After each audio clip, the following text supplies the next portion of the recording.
नमस्ते, स्वागत है आप सभी का डी के करियर क्लासेस के यूट्यूब चैनल पर। हमें ऋषि पाल शर्मा आप पढ़ रहे हैं भारतीय राज्य व्यवस्था। तो इसमें ये एम लक्ष्मीकांत की बुक है। इसमें हम आज पढ़ेंगे वो है उच्च न्यायालय की स्वतंत्रता। उच्च न्यायालय की स्वतंत्रता के अंतर्गत जो पढ़ने वाले हैं, तो इसमें सबसे पहले ये कह रहे हैं कि उच्च न्यायालय को सौंपे गए कार्यों के प्रभावी निष्पादन हेतु उच्च न्यायालय को उच्च स्वतंत्रता अत्यंत आवश्यक है। इसे कार्यपालिका मंत्रिपरिषद के अतिरिक्त अतिक्रमण दबाव हस्तक्षेप से मुक्त होना चाहिए। उसे बिना डर व पक्षपात के न्याय करने की छूट होनी चाहिए। संविधान में उच्च न्यायालय के निष्पक्ष और स्वतंत्र रूप से कार्य करने के लिए निम्नलिखित उपबंध किए गए हैं। पहला है नियुक्ति विधि। तो जब नियुक्त किया जाता है उच्च न्यायालय का न्यायाधीश या उसके जो सदस्य हैं, वो कह रहे हैं नियुक्ति विधि में कि उच्च न्यायालय के न्यायाधीशों की नियुक्ति राष्ट्रपति द्वारा अर्थात कैबिनेट स्वयं न्यायपालिका के सदस्य अर्थात भारत के मुख्य न्यायाधीश और उच्च न्यायालय के मुख्य न्यायाधीश के परामर्श से की जाती है।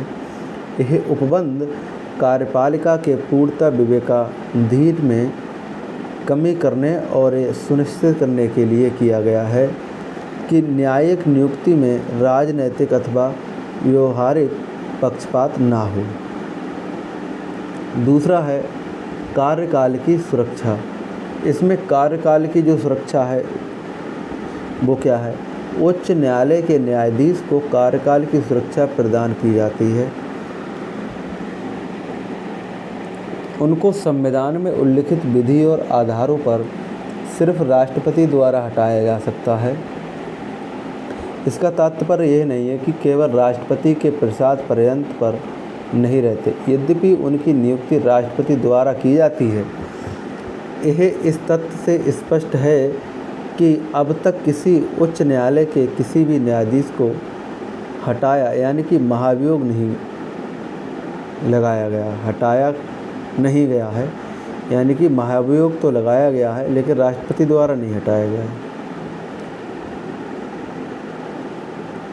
फिर जो नेक्स्ट आता है वह है निश्चित सेवा शर्तें। उच्चतम न्यायालय के न्यायाधीश का वेतन भत्ते और विशेषाधिकार अवकाश एवं पेंशन का निर्धारण समय समय पर संसद द्वारा किया जाता है, लेकिन नियुक्ति के बाद सिवाय वित्तीय आपातकाल में इनमें कमी नहीं की जा सकती। इस तरह उच्च न्यायालय के न्यायाधीशों की सेवा शर्तें उनके कार्यकाल तक यथावत रहती हैं। फिर आता है संचित निधि पर भारित व्यय। संचित निधि पर भारित व्यय न्यायाधीश एवं स्टाफ के वेतन एवं भत्ते, पेंशन और उच्च न्यायालय का प्रशासनिक खर्चा संबंधित राज्य की संचित निधि पर आधारित होता है। इस तरह राज्य विधानमंडल इस पर कोई मतदान नहीं हो सकता। ध्यान देने योग्य बात यह है कि उच्चतम न्यायालय के न्यायाधीश की पेंशन भारत की संचित निधि से दी जाती है, ना कि राज्य निधि से।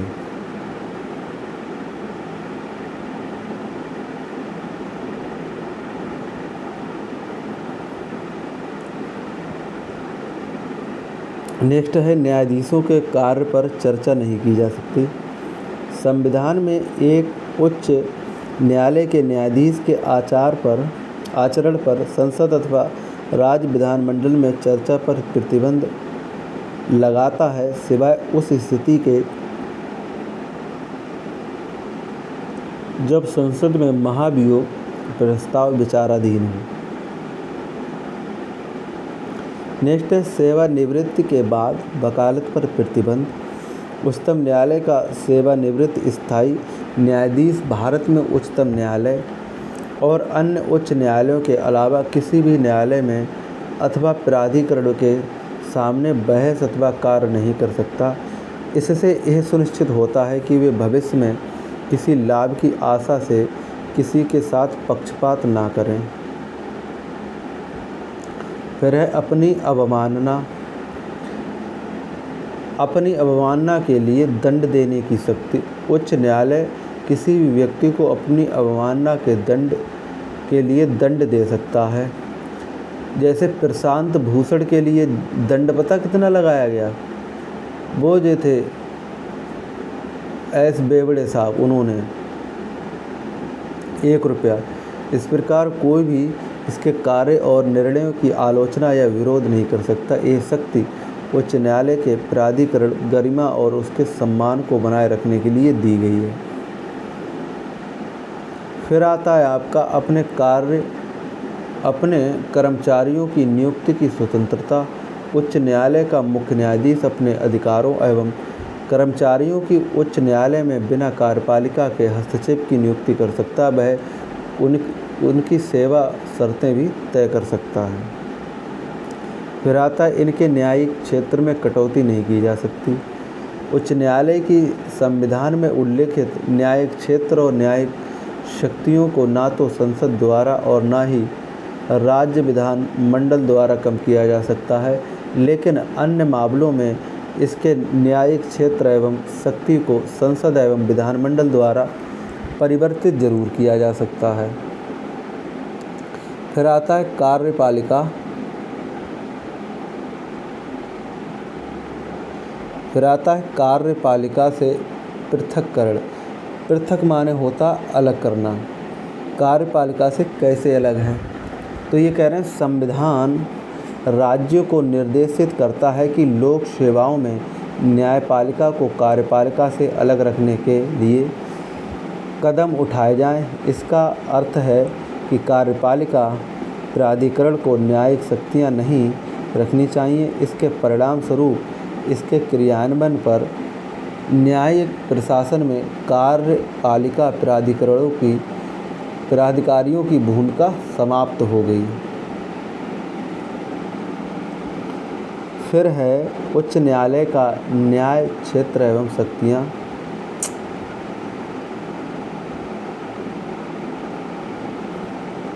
उच्च न्यायालय का न्याय क्षेत्र एवं शक्तियाँ, इसमें आता है उच्चतम न्यायालय की शक्ति ही उच्च न्यायालय को भी व्यापक एवं प्रभावी शक्तियाँ दी गई हैं। ये राज्य में अपील करने का सर्वोच्च न्यायालय होता है। यह नागरिकों के मूल अधिकारों का रक्षक होता है। इसके पास संविधान की व्याख्या करने का अधिकार होता है। इसके अलावा इसकी पर्यवेक्षक एवं सलाहकार की भूमिका होती है। यद्यपि संविधान में उच्च न्यायालय की शक्तियों एवं क्षेत्राधिकारों के बारे में विस्तृत उपबंध नहीं किए गए, इसे संविधान में त्वरित न्यायाधिकरण की तरह बताया गया है। इसमें केवल इतना कहा गया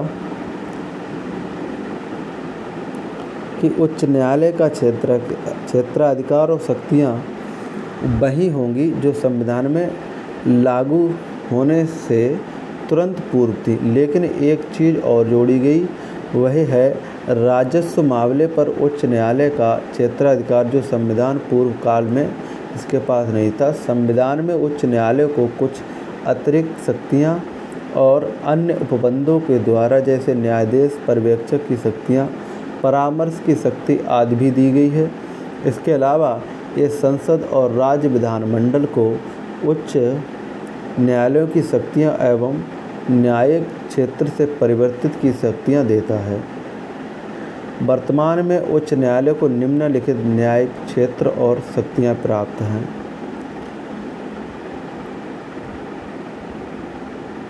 पहला है प्रारंभिक क्षेत्राधिकार, दूसरा न्यायादेश यानी कि रिट क्षेत्राधिकार, तीसरा अपीलीय क्षेत्राधिकार, चौथा है पर्यवेक्षणीय क्षेत्राधिकार, पाँचवा है अधीनस्थ न्यायालयों पर नियंत्रण, छठा अभिलेखा न्यायालय, न्यायिक समीक्षा की शक्ति। तो इसे ज़रा समझते हैं। पहला ये कह रहा है प्रारंभिक क्षेत्राधिकार, जो शुरुआत में जो क्षेत्र है वो इसके पास अधिकार है। फिर है न्याय न्यायादेश रिट क्षेत्राधिकार, ये रिट जारी करने का इसके पास अधिकार है। अपीलीय क्षेत्राधिकार का जो अधिकार है वो इसके पास। पर्यवेक्षीय यानी कि वो जांच पड़ताल कर सकता। अधीनस्थ न्यायालयों पर नियंत्रण, अगर कोई अधीनस्थ न्यायालय है वो गलत व्याख्या से किसी के लिए न्याय देता है तो उसका ये क्या बोलते हैं, अधीनस्थ कर सकता है, उसे अपने अधीन ले सकता है। अभिलेख न्यायालय का अर्थ होता है कोई भी केस अगर किसी उच्चतम न्यायालय ने सुनाया है तो वो अपने अधीन ये कर सकता है और उस आधार पर ये अपने से छोटा जो भी न्यायालय है उसे प्रमाण दे सकता है कि ये इसके साक्षर है। फिर है न्यायिक समीक्षा की शक्ति, ये न्यायिक समीक्षा कर सकता है। नेक्स्ट आता है उच्चतम न्यायालय के वर्तमान क्षेत्राधिकार एवं शक्तियों पर संवैधानिक उपबंध एवं एकत्व अभिलेख, संसद के अधिनियम, राज्य विधानमंडल के अधिनियम, भारतीय दंड संहिता 1860, आपराधिक प्रक्रिया संहिता 1973 और नागरिक प्रक्रिया संहिता 1908। अब एक एक करके समझते हैं ये प्रारंभिक क्षेत्राधिकार क्या होता है। प्रारंभिक क्षेत्राधिकार जो है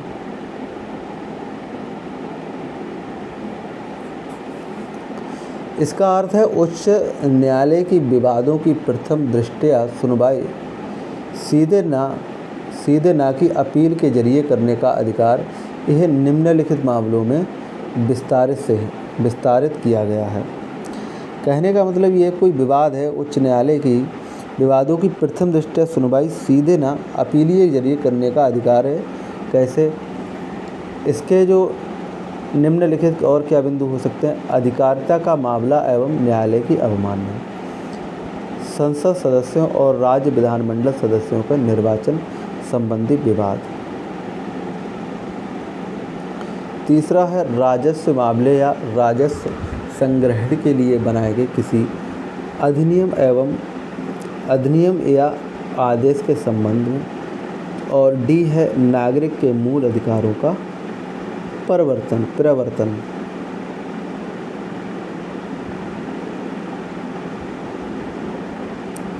और सी है ई है संविधान की व्याख्या के संबंध में अधीनस्थ न्यायालय से स्थानांतरित मामलों में। फिर है उच्च न्यायालय होगा, ये महल नहीं है, न्यायालय है। उच्च न्यायालयों के मामलों में 4 उच्च न्यायालय कलकत्ता, मुंबई, मद्रास और दिल्ली के मूल नागरिक क्षेत्राधिकार। 1973 से पूर्व कलकत्ता, मुंबई, मद्रास उच्च न्यायालयों के पास मूल आपराधिक न्यायिक क्षेत्र थे। इनका आपराधिक प्रक्रिया संहिता 1973 द्वारा पूरी तरह निरसन कर दिया गया। अब है रिट क्षेत्राधिकार। रिट क्षेत्राधिकार क्या है? संविधान का अनुच्छेद 226 एक उच्च न्यायालय को नागरिक के मूल अधिकारों के परिवर्तन और अन्य किसी उद्देश्य के लिए बंदी, प्रत्यक्षीकरण, परमादेश, उत्प्रेषण, प्रतिषेध एवं क्षेत्राधिकार एवं अधिकार प्रेक्षा, ये अलग अलग हैं। पहला है बंदी प्रत्यक्षीकरण, दूसरा है परमादेश, तीसरा उत्प्रेक्षण, चौथा है प्रतिषेध और पांचवा है अधिकार प्रेक्षा। ये आगे समझेंगे। किसी अन्य उद्देश्य के लिए पद का अर्थ है एक सामान्य कानूनी अधिकार का परिवर्तन। यदि न्यायादेश देने का कारण इसके क्षेत्राधिकार राज्य क्षेत्र की सीमाओं में है तो उच्च न्यायालय किसी भी व्यक्ति, प्राधिकरण और सरकार को अपने क्षेत्राधिकार के राज्य क्षेत्र की सीमाओं के अंदर कर लेना ही, बल्कि इसके बाहर भी ऐसा न्यायादेश दे सकता है। उच्च न्यायालय का रिट क्षेत्राधिकार अनुच्छेद 226 के अंतर्गत अनन्य न होकर उच्चतम न्यायालय के क्षेत्राधिकार अनुच्छेद 32 के तहत समवर्ती है। इसका तात्पर्य है कि जब किसी नागरिक के मूल अधिकार का हनन होता है तो पीड़ित व्यक्ति का अधिकार है कि वह या तो उच्च न्यायालय या उच्चतम न्यायालय सीधे जा सकता है। ये बहुत ही इम्पॉर्टेंट चीज़ है समझने वाली। अगर कोई भी व्यक्ति है, नागरिक है, और उसके मूल अधिकार का यदि हनन होता है तो वो या तो उच्च न्यायालय या उच्चतम न्यायालय सीधे जा सकता है। ये नहीं कि जो प्रक्रिया है उससे गुजर के ही जाना पड़ेगा, ऐसा नहीं है, क्योंकि मामला है मूल अधिकारों का। तो आप सीधे जा सकते हैं बिना किसी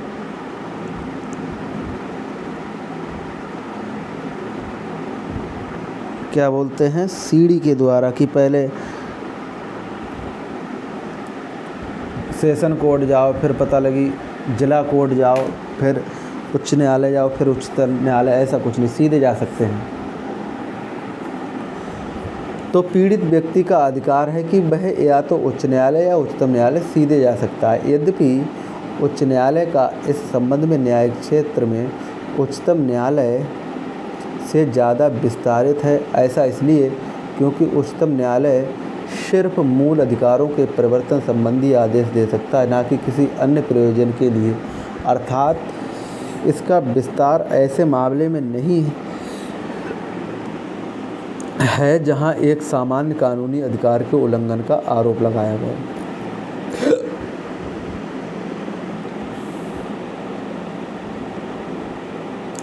चंद्र कुमार मामले 1997 में उच्चतम न्यायालय ने व्यवस्था दी कि उच्च न्यायालय एवं उच्चतम न्यायालय के रिट क्षेत्राधिकार संविधान के मूल ढांचे के अंग हैं। इसका तात्पर्य है कि संविधान संशोधन के जरिए भी इसमें कुछ जोड़ा या घटाया नहीं जा सकता। अब है अपीलीय क्षेत्राधिकार। अपीलीय क्षेत्राधिकार क्या होता है वो समझेंगे। उच्चतम न्यायालय मूलतः एक अपीलीय न्यायालय है। यहाँ इसके राज्य क्षेत्र के तहत आने वाले अधीनस्थ न्यायालयों के आदेशों के विरुद्ध अपील की सुनवाई होती है। यहाँ दोनों तरह के सिविल एवं आपराधिक मामलों के बारे में अपील होती है। इस प्रकार अपीलीय क्षेत्राधिकार में उच्च न्यायालय का न्यायिक क्षेत्र इसके मूल न्यायिक क्षेत्र से ज़्यादा विस्तृत है। फिर है दीवानी मामले।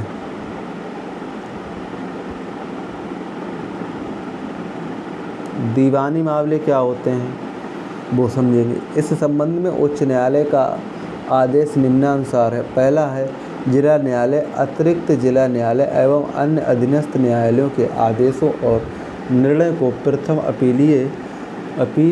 अपील के लिए कानून और तथा दोनों प्रकार के प्रश्नों के लिए सीधे उच्च न्यायालय में लाया जा सकता है यदि परिणाम निर्धारित सीमा से अधिक हैं। फिर है जिला न्यायालय दूसरे नंबर पर। जिला न्यायालयों एवं अन्य अधीनस्थ न्यायालयों के आदेशों और निर्णय के विरुद्ध दूसरी अपीलीय इसमें कानून का प्रश्न हो, तथ्यों का नहीं। तीसरा है कलकत्ता, मुंबई, मद्रास उच्च न्यायालयों में अतः न्यायालयीय अपील का प्रावधान है। जब उच्च न्यायालय का कोई एक न्यायाधीश मामले पर निर्णय देता है उच्च न्यायालय के मूल या अपीलीय क्षेत्राधिकार के तहत, तो ऐसे मामले में निर्णय उसी न्यायालय की खंडपीठ में हो सकता है। प्रशासनिक एवं अन्य अधिकरणों के निर्णयों के विरुद्ध अपील उच्च न्यायालय की खंडपीठ के सामने की जा सकती है।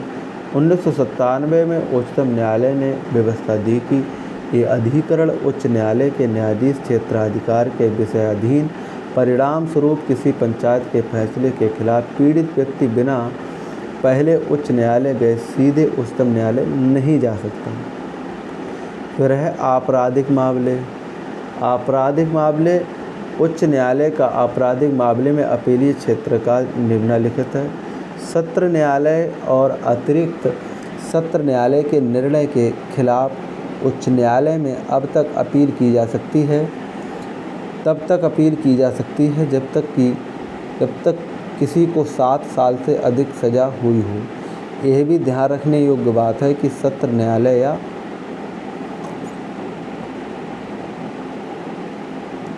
अतिरिक्त न्यायालय सत्र न्यायालय द्वारा दी गई सजाए मौत आम तौर पर मृत्युदंड के रूप में जाना जाने वाला है, पर कोई कार्रवाई से पहले उच्च न्यायालय द्वारा इसकी पुष्टि की जानी चाहिए, चाहे सज़ा पाने वाला व्यक्ति कोई भी अपील की हो या न की हो। फिर आपराधिक प्रक्रिया संहिता कुछ मामलों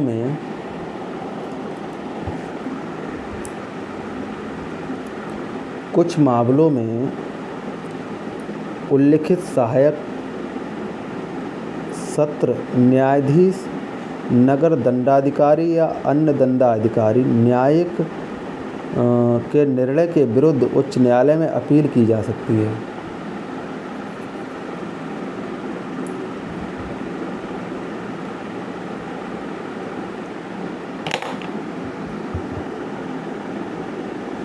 फिर है पर्यवेक्षणीय क्षेत्राधिकार।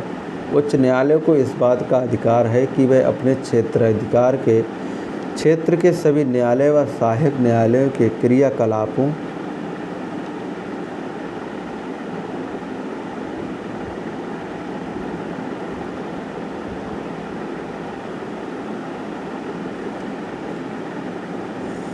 पर नज़र रखे, सिवाय सैन्य न्यायालय और अभिकरणों के। इस प्रकार वह मामले वहाँ से स्वयं के पास मंगवा सकता है, सामान्य नियम तैयार और जारी कर सकता है और उनके प्रयोग और कार्रवाई को नियमित करने के लिए प्रपत्र निर्धारित कर सकता है।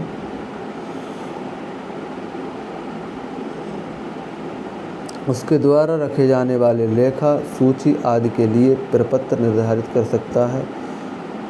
शेरिफ, क्लर्क, अधिकारी एवं वकीलों को शुल्क आदि का निश्चित करता है। पर्यवेक्षक के मामले में उच्च न्यायालय की शक्तियाँ बहुत व्यापक हैं, क्योंकि यह सभी न्यायालयों एवं सहायकों पर विस्तारित होता है, चाहे उच्च न्यायालय में अपील के क्षेत्राधिकार में हो या ना हो। इसमें न केवल प्रशासनिक पर्यवेक्षण बल्कि न्यायिक पर्यवेक्षण भी शामिल है। यह पुनर्व्याख्यात न्यायिक क्षेत्र है और श्रोता संज्ञान ले सकता है। किसी पक्ष द्वारा प्रार्थना पत्र आवश्यक नहीं है, तथापि यह शक्ति उच्च न्यायालय को अधीनस्थ न्यायालय और अधिक्रमणों के ऊपर असीमित अधिकार नहीं देती। यह एक असाधारण शक्ति है और इसीलिए इसका प्रयोग केवल कभी कभार और आवश्यक मामलों में ही किया जाना चाहिए। सामान्यतः ये क्षेत्राधिकार का अतिक्रमण नैसर्गिक न्याय का घोर उल्लंघन है। फिर है विधि त्रुटि।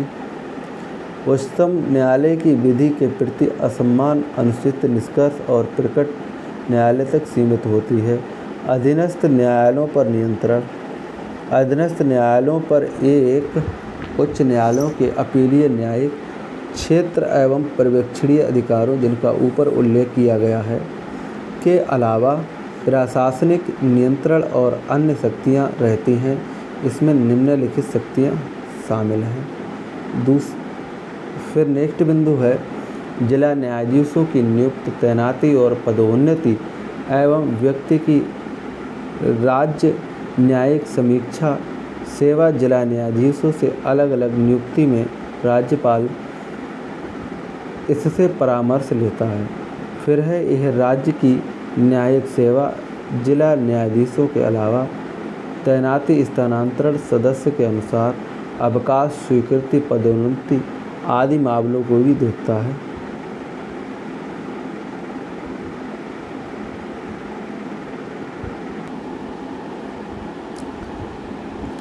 नेक्स्ट है यह अधीनस्थ न्यायालयों में लंबित किसी मामले को वापस ले सकता है यदि उसमें महत्वपूर्ण कानूनी प्रश्न शामिल हो, संविधान की व्याख्या की आवश्यकता हो, या तो इस मामले को निपटा सकता है या अपने निर्णय के साथ मामले को संबंधित न्यायालय लौटा सकता है।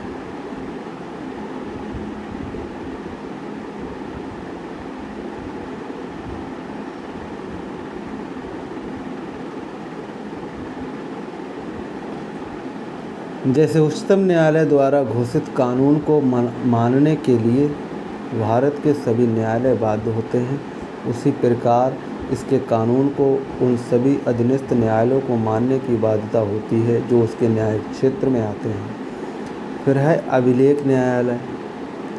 अभिलेख न्यायालय के रूप में उच्च न्यायालय के पास दो शक्तियाँ हैं। पहला है उच्च न्यायालय के फैसले कार्रवाई और कार्य शाश्वत स्मृति और परिसाक्ष्य के लिए रखे जाते हैं। इन अभिलेखों को साक्ष्य के तौर पर रखा जाता है और अधीनस्थ न्यायालयों में कार्रवाई के समय इन पर सवाल नहीं उठाया जा सकता। इन्हें कानूनी परंपराओं और संदर्भों की तरह माना जाता है। फिर है इसे न्यायालय की अवमानना पर साधारण कारावास या आर्थिक दंड या दोनों प्रकार के दंड देने का अधिकार है। न्यायालय की अवमानना पद को संविधान में परिभाषित नहीं किया गया, हालांकि न्यायालय की अवहेलना अधिनियम 1971 में इसे परिभाषित किया गया। इसके तहत अवहेलना दीवानी अथवा आपराधिक किसी भी प्रकार की हो सकती है। सिविल अवमानना का अर्थ है एक न्यायालय को किसी भी निर्णय आदेश या न्यायाधीश अथवा अन्य प्रक्रिया को जानबूझकर पालन न करना। आपराधिक अवहेलना का मतलब है किसी मामले का प्रकाशन या ऐसी कार्रवाई न्यायालय के प्राधिकरण को कलंकित अथवा कम करना, न्यायिक कार्रवाई के प्रति दुराग्रह अथवा उसमें हस्तक्षेप, किसी अन्य प्रकार से न्यायिक प्रशासन में अवरोध हस्तक्षेप, निर्देशित प्रकाशन एवं कुछ मामलों का वितरण, न्यायिक कार्रवाई की सही रपट, उचित एवं वाजिब न्यायिक आलोचना, कार्रवाई प्रक्रिया आदि न्यायालय की अवहेलना नहीं है। ये रिपोर्ट को रपट लिखा है। फिर आता अभिलेख न्यायालय के रूप में एक उच्च न्यायालय किसी मामले के संबंध में दिए गए अपने स्वयं के आदेश अथवा निर्णय की समीक्षा की और उसमें सुधार की शक्ति भी उसे प्राप्त है। यद्यपि इस संबंध में संविधान द्वारा इसे कोई विशिष्ट शक्ति प्रदान नहीं की गई। दूसरी ओर उच्चतम न्यायालय को संविधान ने स्पष्ट रूप से अपने निर्णयों की समीक्षा करने की शक्ति प्रदान की है। न्यायिक पुनर्विलोकन की शक्ति उच्च न्यायालय की न्यायिक पुनर्विलोकन की शक्ति राज्य विधानमंडल व केंद्र सरकार दोनों के अधिनियमों और कार्यों आदेशों की संवैधानिकता के परीक्षक के लिए है। यदि वे संविधान का उल्लंघन करने वाले अधिकारिकता हैं तो उन्हें असंवैधानिक तौर पर सामान्य शून्य घोषित किया जा सकता। परिणाम स्वरूप सरकार उन्हें लागू नहीं कर सकती। यद्यपि न्यायिक समीक्षा पदांश का प्रयोग संविधान में कहीं भी नहीं किया गया, लेकिन अनुच्छेद 13 और 226 में उच्च न्यायालय द्वारा समीक्षा के उपबंध स्पष्ट हैं। संवैधानिक वैधता के मामले में विधायी अधिनियमों एवं कार्यपालिकाओं के आदेशों को निम्नलिखित आधार पर चुनौती दी जा सकती है। मौलिक अधिकार का हनन भाग 3 में है। ये जिस प्राधिकरण द्वारा यह तैयार किया गया है उसके कार्यक्षेत्र से बाहर है, संवैधानिक उपबंधों के विरुद्ध है। 42वें संविधान संशोधन अधिनियम 1976 में उच्च न्यायालय की न्यायिक समीक्षा शक्ति को कम किया गया। किसी भी केंद्रीय कानून की असंवैधानिक व्याख्या पर उच्च न्यायालय द्वारा विचार करने की मनाही कर दी गई है। हालांकि 43वें संशोधन अधिनियम 1977 में फिर मूल स्थिति बहाल कर दी गई।